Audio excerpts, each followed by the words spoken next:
Friend, welcome to Atul Education. जैसा कि friend पता है कि आपको बीके का जो चैप्टर 1 है वो पूरा थियोरटिकल है। उसके अंदर प्रैक्टिकल सम नहीं दिए हुए हैं। तो इसके जितने भी थियोरेटिकल पार्ट्स थे उसके मैं कॉन्सेप्ट आपको टाइम टू टाइम अपलोड कर रहा हूँ चैनल पर। आई होप आप लोगों ने देखा होगा, आपका सब कॉन्सेप्ट क्लियर हो गया रहेगा। अभी हम लोग इसके एक्सरसाइज करने वाले हैं। चैप्टर नंबर 1 के अंदर जो क्वेश्चन है एक्सरसाइज में उसको हम लोग यहाँ पर सॉल्व करने वाले हैं। मैं आपको बताने वाला हूँ जिससे आपको एक हेल्प मिलेगा, एग्जाम पॉइंट ऑफ व्यू से आप प्रिपेयर कर सकते हो। इसके बाद जैसे चैप्टर 2 स्टार्ट होगा, चैप्टर 2 में प्रैक्टिकल सम है, तो प्रैक्टिकल सम को मैं आपको सॉल्व करके दिखाऊंगा। कैसे सॉल्व करना है पूरा सॉल्व करके दिखाऊंगा। अभी यहाँ पर चैप्टर 1 की एक्सरसाइज में कोई भी प्रैक्टिकल सम नहीं है। तो चलो स्टूडेंट स्टार्ट करते हैं। तो सबसे पहला क्वेश्चन आपको वन सेंटेंस लिखने के लिए दिया गया है। तो ये मैंने जो भी कॉन्सेप्ट सिखाया हो यदि आपको समझा रहेगा तो आप लोग उसको देखकर लिख सकते हो। तो ये क्वेश्चन मैं आपके ऊपर छोड़ता हूँ, फिर भी मैं आपको जस्ट एक बार एक्सप्लेन कर देता हूँ कि बता देता हूँ कि है क्या। और स्टूडेंट यदि आप F5 जैसे के लिए क्लासेस ज्वाइन करना चाहते हो तो मेरे पास ऑफलाइन बैचेस है। आपको बहुत ही रिजनेबल फीस में, बहुत ही कम प्राइस में ऑफलाइन बैचेस मिलेगा। जैसे कि एक एग्जांपल बता रहा हूँ कि अभी फर्स्ट बैच जो है उसका फीस सिर्फ 5,000 रुपये है, ऑल सब्जेक्ट का और फुल ईयर्स का। यदि आप लोग ज्वाइन करते हो स्टूडेंट तो आपको बेनिफिट मिलेगा इसके, और आपको एक्सपर्ट टीचर मिलेंगे पढ़ाने के लिए। तो आपको इसके कांटेक्ट करने के लिए, इस बैच के लिए आप लोग डिस्क्रिप्शन बॉक्स में से मेरा नंबर लेकर व्हाट्सएप पर मैसेज कर सकते हो। जैसे यहाँ पर लिखा है आंसर इन वन सेंटेंस। तो जैसे यहाँ पर पूछा गया कि what is the book keeping. Book keeping क्या होता है? बुक कीपिंग का मीनिंग मैंने आप लोग को बताया था। बुक कीपिंग क्या होता है? सिस्टमेटिक तरीके से रिकॉर्ड मेंटेन करना। क्या करना है? सिस्टमेटिक तरीके से रिकॉर्ड मेंटेन करने को हम लोग क्या बोलते हैं? बुक कीपिंग बोलते हैं। तो इसको आप लोग एक बार पढ़ के वहां से लिख सकते हो। What you mean by goods. Goods means क्या होता है? सामान। बिजनेसमैन जिसमें गुड्स को, जिस बिजनेस को करता है, जिसको बाइंग एंड सेलिंग करता है, जो आइटम को, जो कमोडिटी को खरीदता और बेचता है, उसको हम लोग क्या बोलते हैं? गुड्स बोलते हैं। गुड्स मीन्स क्या होता है? कमोडिटी होता है जिसमें बिजनेसमैन क्या करता है? बाई और सेल करता है, चीज़ों को खरीदता और बेचता है, उसको हम लोग क्या बोलते हैं? गुड्स बोलते हैं। नेक्स्ट है what is the capital. Capital means क्या होता है? बिजनेसमैन जो कुछ भी बिजनेस में इन्वेस्टमेंट करता है उसे हम लोग क्या बोलते हैं? कैपिटल। कैपिटल का सिंपल सा मीनिंग है, कैपिटल मीन्स क्या होता है? बिजनेसमैन जो कुछ भी बिजनेस में इन्वेस्टमेंट करता है उसे हम लोग क्या बोलते हैं? कैपिटल। बिजनेसमैन बिजनेस में जो कुछ भी इन्वेस्टमेंट करता है, एनीथिंग, ठीक है, मनी और मनी वर्थ, पैसे और पैसे से रिलेटेड कोई भी चीज़ यदि बिजनेसमैन बिजनेस में इन्वेस्टमेंट करता है उसे हम लोग क्या बोलते हैं? कैपिटल। ड्राइंग्स मीन्स क्या होता है? बिजनेसमैन बिजनेस से कोई भी चीज विथड्रॉ करके लेके जाता है। विथड्रॉ मतलब निकाल कर लेके जाता है। कहाँ पे लेके जाता है? पर्सनल यूज के लिए। कहाँ पे? पर्सनल यूज के लिए लेके जाता है, पर्सनल यूज के लिए।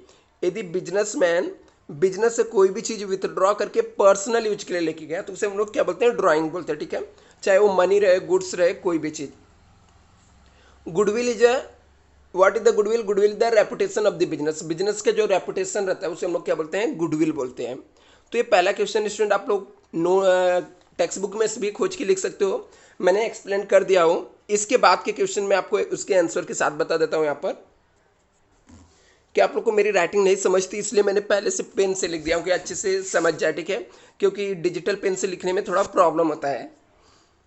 यहाँ पे लिखा है रिकॉर्डिंग द बिजनेस ट्रांजेक्शन। यहाँ पे क्या करना है? आपको एक वर्ड में आंसर देना है, कोई भी एक वर्ड बताना है। ये टर्म्स और फ्रेज जो दिए हैं इसकी एक वर्ड में लिखकर आंसर आपको बताना है। जैसे recording of business transaction. Recording of business transaction को हम लोग क्या बोलते हैं? बुक कीपिंग बोलते हैं। क्या बोलते हैं? बुक कीपिंग बोलते हैं। रिकॉर्डिंग ऑफ बिजनेस ट्रांजेक्शन को हम लोग क्या बोलते हैं? बुक कीपिंग बोलते हैं। दूसरा है amount invested in business by the proprietor. बोलता है amount invested in business by proprietor. Proprietor मतलब होता है बिजनेसमैन। बिजनेसमैन जो अमाउंट इन्वेस्ट करता है बिजनेस में उसे हम लोग क्या बोलते हैं? कैपिटल बोलते हैं। क्या बोलते हैं? कैपिटल। तो amount invested in business by the proprietor उसे हम लोग क्या बोलते हैं? कैपिटल बोलते हैं। आगे a person to whom the amount is payable. बोलता है वो पर्सन जिसको हम लोग को अमाउंट देना होता है। क्या लिखा है यहाँ पर? A person to whom the amount is payable, जिसको हम लोग को अमाउंट देना है उसे हम लोग क्या बोलते हैं? क्रेडिटर बोलते हैं। क्या बोलते हैं स्टूडेंट? क्रेडिटर बोलते हैं। एक्सचेंज बिटवीन टू पर्सन, दो पर्सन के बीच में जो एक्सचेंज होता है उसे हम लोग क्या बोलते हैं? ट्रांजेक्शन बोलते हैं। उसे हम लोग क्या बोलते हैं स्टूडेंट? ट्रांजेक्शन बोलते हैं। जो एक्सचेंज होता है बिटवीन टू पर्सन उसे हम लोग क्या बोलते हैं? ट्रांजेक्शन बोलते हैं। Excess excess expenses over income, बोलता है एक्सेस है एक्सपेंसेस ज़्यादा किससे, इनकम से, तो उससे हम लोग को क्या होगा, लॉस होता है। यदि एक्सेस है, एक्सेस मीन्स होता है ज़्यादा, एक्सेस है एक्सपेंसेस किससे, इनकम से, उसे हम लोग क्या बोलते हैं, लॉस बोलते हैं। आगे स्टूडेंट यहाँ पे नेक्स्ट दिया हुआ है, a person who the assets are sufficient enough to meet the business obligation, बोलता है वो पर्सन जिसके पास सफिशियंट असेट्स है, जिसके पास इतना असेट्स है वो लाइबिलिटीज को पे कर सकता है। ऑब्लिगेशन मतलब होता है लाइबिलिटीज, लाइबिलिटीज मीन्स क्या होता है, कर्जा। तो लिखा कि a person who the assets are sufficient, जिसके असेट्स सफिशियंट है क्या करने के लिए, इनफ है to the pay the meet the obligation, जो लाइबिलिटीज है उसको पेमेंट करने के लिए, उसको हम लोग क्या बोलते हैं, सॉल्वेंट बोलते हैं। क्या बोलते हैं स्टूडेंट, सॉल्वेंट बोलते हैं। आगे यहाँ पे नेक्स्ट पॉइंट क्या लिखा है, यहाँ पे लिखा है कि arts and science are recording business transaction. ये आपके ऊपर छोड़ रहा हूँ कि जो कला है जिसको हम लोग बोलते हैं आर्ट्स और साइंस से रिकॉर्डिंग बिजनेस ट्रांजेक्शन, उसको क्या बोलते हैं, बुक कीपिंग है या अकाउंटेंसी है, तो आप लोग कमेंट करके बताना। एक क्वेश्चन मैंने आप लोग को छोड़ा हूँ कि आप लोग खोज कर बताओगे कि arts and science recording business transaction को हम लोग क्या बोलते हैं।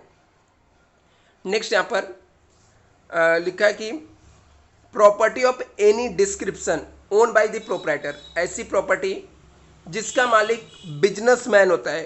कौन होता है, बिजनेसमैन। बोलता है कि ऐसी property of any description own by proprietor, उसको कौन लेके रखा है, प्रोप्राइटर, तो उसको हम लोग क्या बोलते हैं स्टूडेंट, असेट्स बोलते हैं। क्या बोलते हैं, असेट्स बोलते हैं। Property of any description own by proprietor, own by proprietor मतलब उसको प्रोप्राइटर लेकर रखा है, उसका मालिक प्रोप्राइटर है, उसको हम लोग क्या बोलते हैं स्टूडेंट, असेट्स बोलते हैं। तो property any description own by proprietor, उसे हम लोग क्या बोलते हैं, असेट्स बोलते हैं। नेक्स्ट यहाँ पे दिया है,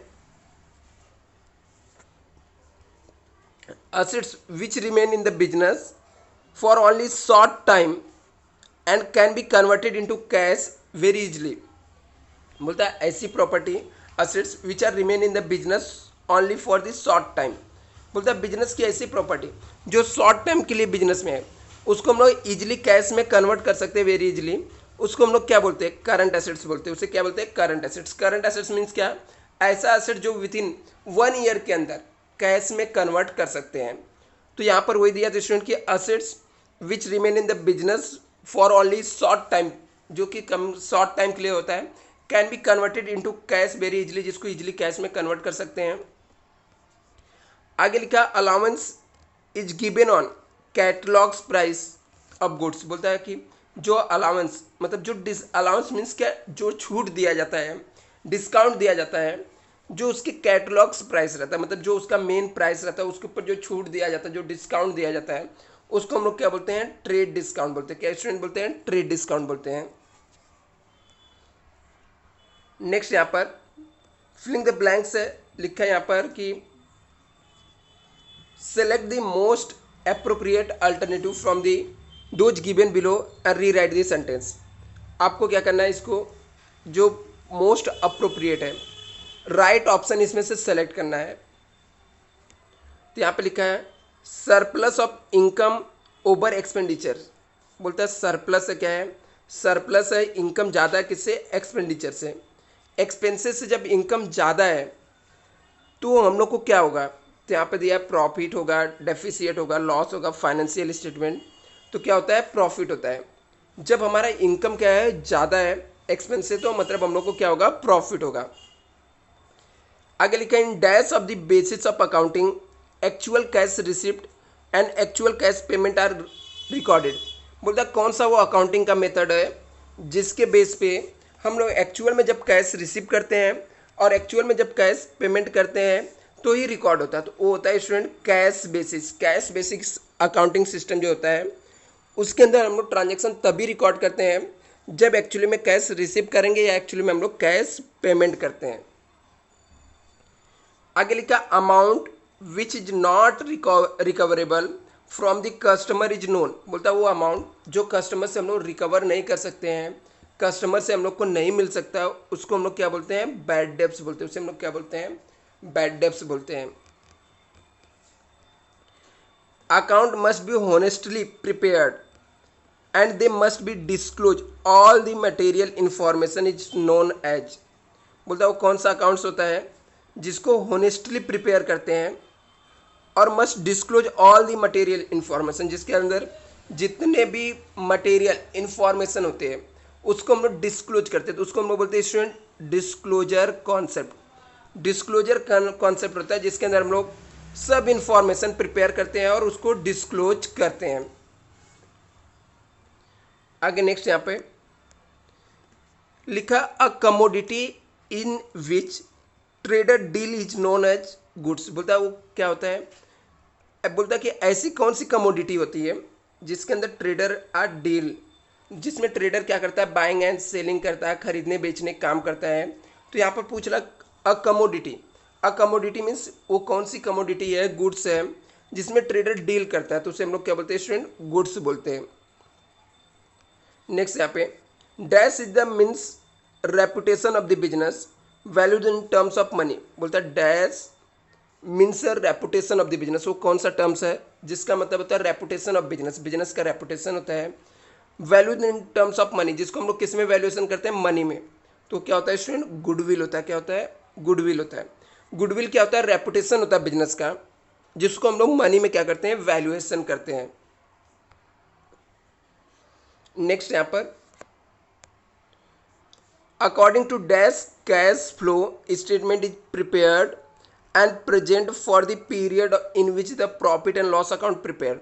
बोलता है अकाउंटिंग का वो कौन सा स्टैंडर्ड है जहाँ पर कैश फ्लो स्टेटमेंट हम लोग क्या करते हैं, प्रिपेयर्ड करते हैं और प्रेजेंट भी करते हैं for a period in which profit and loss accounts is prepare. जब profit and loss accounts prepare करते हैं वो होता है स्टूडेंट AS 10 के हिसाब से।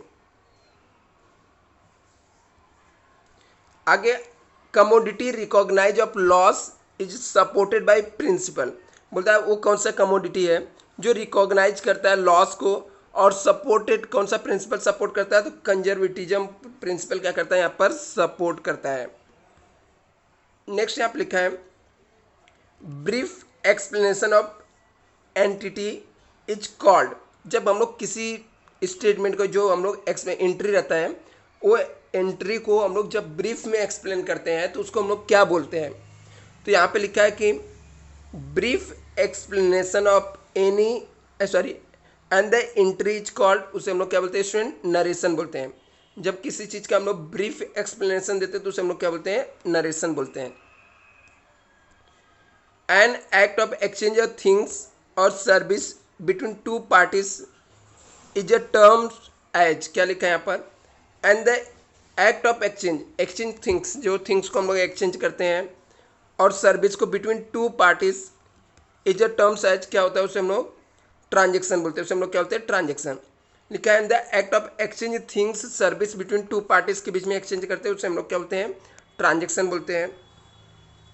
नेक्स्ट क्वेश्चन यहाँ पर ट्रू फॉल्स से रिलेटेड पूछा गया है, जैसे यहाँ पर क्या लिखा हुआ है, state whether the following statement are true और फॉल्स विद रीजन। ट्रू है कि फॉल्स है आपको बताना और रीजन के साथ। अब यहाँ पर book keeping and accounting are one and the same thing. बोलता है बुक कीपिंग जो होता है और अकाउंटिंग दोनों सेम होता है, नहीं बिल्कुल नहीं। बुक कीपिंग पार्ट्स है किसका, अकाउंटिंग का। अकाउंटिंग एक बड़ा कॉन्सेप्ट है, बुक कीपिंग एक बेसिक और छोटा सा कॉन्सेप्ट है। तो बुक कीपिंग और अकाउंटिंग क्या होता है, डिफरेंट होता है, इसलिए स्टेटमेंट क्या हो जाएगा, फॉल्स हो जाएगा। आगे लिखा conservatism means follow the safe side. बोलता है कंजर्वेटिज्म मीन्स होता है हम लोग सेफ साइड में काम करते हैं, यस ट्रू है।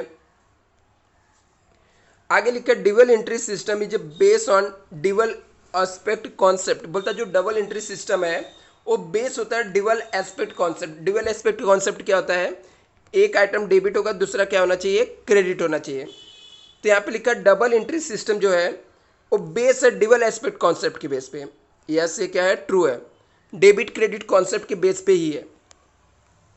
आगे bank overdraft is an assets of the business. बोलता है बैंक ओवरड्राफ्ट जो है वो असेट्स है किसका, बिजनेस का है। तो ये फॉल्स है, बैंक ओवरड्राफ्ट क्या होता है, लायबिलिटीज है। बैंक ओवरड्राफ्ट क्या स्टूडेंट, लायबिलिटीज है, असेट्स नहीं होता है। बैंक ओवरड्राफ्ट क्या है, लायबिलिटीज है। नेक्स्ट यहाँ पे लिखा है solvent person is a person with the assets are more than liabilities. बोलता है solvent person is a person who the assets is more than is liabilities. बोलता है सॉल्वेंट पर्सन मीन्स वो पर्सन होता है जिसके असेट्स क्या होते हैं, ज़्यादा होते हैं किससे, लायबिलिटीज से। ए स्टेटमेंट क्या होता है, ट्रू होता है, क्योंकि वो पर्सन सॉल्वेंट है जिसके पास प्रॉपर्टी क्या है, ज़्यादा है कर्जे से, तो ये स्टेटमेंट क्या हो जाएगा, ट्रू हो जाएगा। Cash discount does not appear in the books of accounts. बोलता है कैश डिस्काउंट को बुक्स ऑफ अकाउंट्स के अंदर हम लोग नहीं शो करते हैं, फॉल्स है। कैश डिस्काउंट को बुक्स ऑफ अकाउंट्स में हम लोग लिख कर दिखाते हैं, ट्रेड डिस्काउंट को हम लोग बुक्स ऑफ अकाउंट्स के अंदर शो नहीं करते हैं।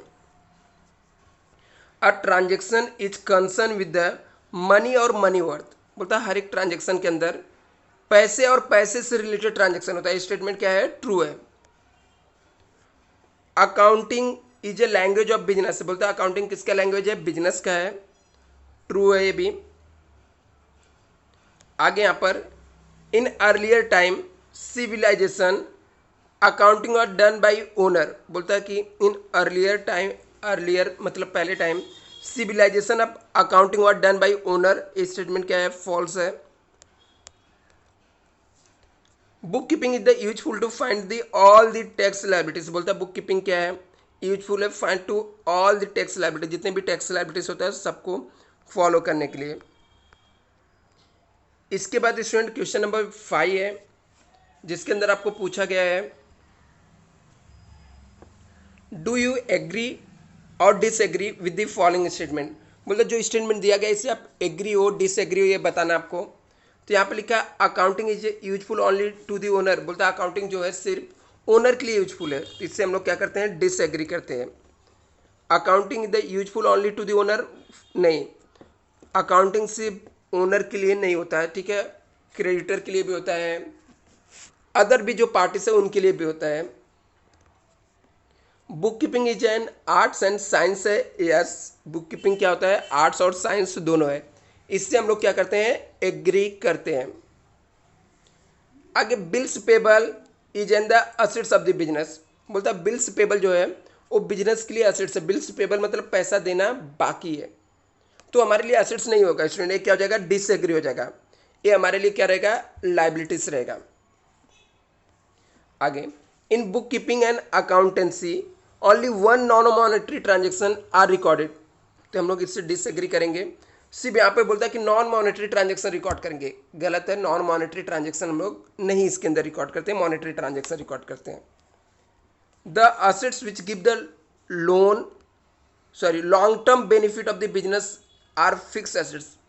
बोलता है assets which are give the long term benefit to the businesses. बोलता है असेट्स जो बिजनेस की लॉन्ग टर्म बेनिफिट देता है उसको हम लोग फिक्स एसेट्स बोलते हैं। यस, इससे हम लोग एग्री करेंगे, एकदम राइट है, ट्रू है। नेक्स्ट यहाँ पर आपको दिया है कंप्लीट दी फॉलोइंग सेंटेंस। जो सेंटेंस दिया है इसको आपको क्या करना है, कंप्लीट करना है। Revenue arise and the result of business transaction is known as income. बोलते जो रेवेन्यू अराइज होगा बिजनेस ट्रांजेक्शन में उसको हम लोग क्या बोलते हैं, इनकम बोलते हैं। Excess of gross profit operating expenses, उससे हम लोग क्या बोलते हैं, ऑपरेटिंग प्रॉफिट बोलते हैं। क्या यदि एक्सेस है, क्या एक्सेस है, gross profit over, gross profit ज़्यादा है किससे, एक्सपेंस से, ऑपरेटिंग एक्सपेंस से। तो जो अभी यहाँ पर प्रॉफिट ज़्यादा है खर्चे कम है, तो जो आएगा उसे हम लोग क्या बोलते हैं, ऑपरेटिंग प्रॉफिट बोलते हैं। An expenditure which is the basically revenue in nature but benefit which is not executed within 1 year is called deferred revenue expenditure। उससे हम लोग क्या बोलते हैं student, deferred revenue expenditure। and expenditure which is the basically revenue nature, बोलता है ऐसा expenditure जो बेसिकली किसके, रेवेन्यू नेचर के है, but benefit of which not executed, with in 1 years में बेनिफिट नहीं मिलता है, तो उसे हम लोग क्या बोलते हैं, डिफर्स रेवेन्यू एक्सपेंडिचर बोलते हैं। The amount deducted by seller from the list price, list मतलब जो प्राइस दिया रहता है उसमें से, at the time of sales उसे हम लोग क्या बोलते हैं, डिस्काउंट बोलते हैं। क्या बोलते हैं स्टूडेंट, डिस्काउंट बोलते हैं। A person to whom the business owns money for goods और services known as the creditors. बोलता है a person whom the business, business business मतलब जो बिजनेस होता है उसने उधारी में पैसा लिया है या उधारी में गुड्स एंड सर्विसेज लिया है, उसको हम लोग क्या बोलते हैं, क्रेडिटर। आई थिंक स्टूडेंट आपके कॉन्सेप्ट क्लियर हो गए रहेंगे। फर्स्ट चैप्टर में एक्सरसाइज में इतना ही आइटम दिया हुआ है, कुछ नया रहेगा तो हम लोग नए लेक्चर में करेंगे। Thank you so much.